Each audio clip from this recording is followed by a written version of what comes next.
మన ప్రభు అయిన యేసుక్రీస్తు నామంలో అందరికీ వందనాలండి. ఈ లోకంలో తండ్రి అనేటువంటి స్థానం ఎంతో బాధ్యతగా కూడినటువంటి స్థానంగా మనం చూస్తాం. దేవుడు ఒక వ్యక్తిని ప్రేమించి తనకు ఒక కుటుంబాన్ని ఇచ్చి సంతానాన్ని ఇచ్చినప్పుడు తండ్రిగా తన బాధ్యతను నిర్వర్తించడానికి, తన కుటుంబాన్ని పోషించుకోవటానికి, బిడ్డల్ని చక్కగా పెంచుకోవటానికి ఎంతో ప్రయాసపడతాడు. వారి చదువులు, ఉద్యోగాలు, అలాగే వారికి కావలసిన కనీస అవసరాలు తీర్చడానికి అహర్నిశలు కష్టపడుతూ ఉంటాడు.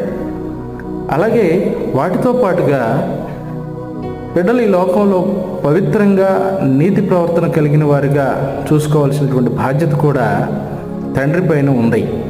ఎందుకంటే దేవుడు మనకిచ్చినటువంటి బిడ్డలు మనకు ఆస్తి కనుక వారిని ఒక రోజున ప్రభువుకి వారి విషయమే లెక్క అప్పగించాల్సినటువంటి బాధ్యత తల్లిదండ్రులపైన ఉంటుంది.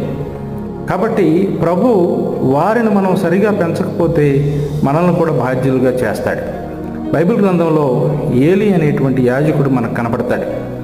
ఆయనను గురించి ఒక మాట మాట్లాడుతూ ప్రభు ఏమంటాడంటే, మొదటి సమూయేలు గ్రంథం 3వ అధ్యాయం 13వ వచనంలో, తమ కుమారులు తాము శాపగ్రస్తులుగా చేసుకొనుచున్నారని తాను ఎరిగి వారిని అడ్డగింపలేదు కనుక అతని ఇంటికి నిత్యమైన శిక్ష విధింతునని నేను అతనికి తెలియచేయుచున్నాను అంటాడు. ఏలీ యాజకుడు చక్కటి పరిచర్య చేశాడు. కానీ తన తర్వాత ఆ పరిచర్యను తన బిడ్డలకు ఇచ్చినప్పుడు వారంట యెహోవాను ఎరుగిన వారై బహు దుర్మార్గులై ఉండిరి అని రాయబడి ఉంటుంది.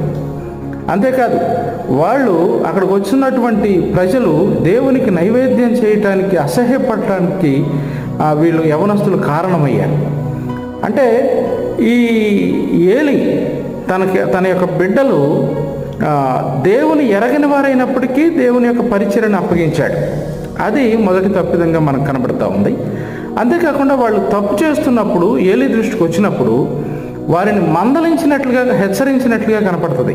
దేవునికి విరోధంగా మీరు పాపం చేస్తున్నారు, జాగ్రత్త అని హెచ్చరించాడు. కానీ వారు పాపం చేసి తాము శాపగ్రస్తులుగా చేసుకుంటున్నప్పుడు వారిని అడ్డగించలేదు అన్నటువంటి మాట రాయబడి ఉంటుంది. మనం కూడా విశ్వాస జీవితంలో ఎంతో మనం దేవుళ్ళు ఎదుగుతున్నప్పటికీ, పరిచర్య చేస్తున్నా, మరొకటి చేస్తున్నా, మనం ఒకవేళ దేవునికి ఇష్టలుగా బ్రతకొచ్చు. కానీ మన బిడ్డలు దేవునికి ఇష్టలుగా బ్రతుకుతున్నారా లేదా ఆ విషయాన్ని కూడా మనం చాలా జాగ్రత్తగా గమనించాలి. ఎప్పటికప్పుడు వారి ప్రవర్తనను కనిపెడుతూ, ఒకవేళ వాళ్ళు ఏమన్నా పాపంలో పడుతున్నట్లయితే వారిని హెచ్చరిక చేసి అడ్డగించాల్సినటువంటి బాధ్యతను ప్రతి తల్లి తండ్రి పైన ఉంది. ఎఫెసీ పత్రికలో 6వ అధ్యాయం 4వ వచనంలో, తండ్రులారా మీ పిల్లలకు కోపం రేపక ప్రభు యొక్క శిక్షలోను బోధలోను వారిని పెంచండి అంటాడు. మీ పిల్లలకు కోపం రేపక ప్రభు యొక్క శిక్షలో బోధలో వారిని పెంచండి. మనం మన బిడ్డలను అలా పెంచాలి. అంతేకాదు, సొలొమోను గారు ఒక మాట చెప్తాడు సామెతల గ్రంథం 3:12లో, తండ్రి తనకిష్టుడైన కుమారుని గద్దించు రీతిగా యెహోవా తాను ప్రేమించిన వారిని గద్దించు. దేవుడు తనను ప్రేమించిన వారిని గద్దిస్తాడు, సరిచేస్తాడు. అలాగే మంచి తండ్రి, తన బిడ్డల్ని ప్రేమించేటువంటి తండ్రి తప్పు చేస్తున్నప్పుడు ప్రోత్సహించడు, కానీ తప్పకుండా వారిని గద్దిస్తాడు.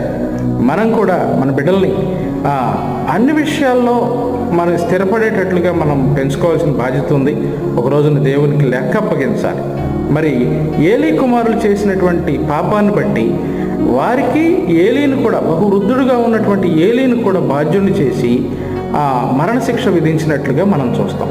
మరి మనకి ఇచ్చినటువంటి బిడ్డల యొక్క బాధ్యత, మనం ఈ లోపల తుది శ్వాస విడిచేంత వరకు మనదే బాధ్యత కనుక ఆ బిడ్డలను చక్కగా పెంచి పెద్ద చేసుకుని దేవుని రాజ్య వారసులుగా చేయనట్లుగా దేవుడు కృప మనకు అనుగ్రహించులాగిన మనం ప్రార్థనాపూర్వకంగా సిద్ధపడవలసిందిగా అందరికీ ఈ ప్రభు ఈ వాక్యం ద్వారా హెచ్చరిక చేస్తున్నాడు. ఈ కొద్ది మాటలు దేవుడు దీవించును గాక.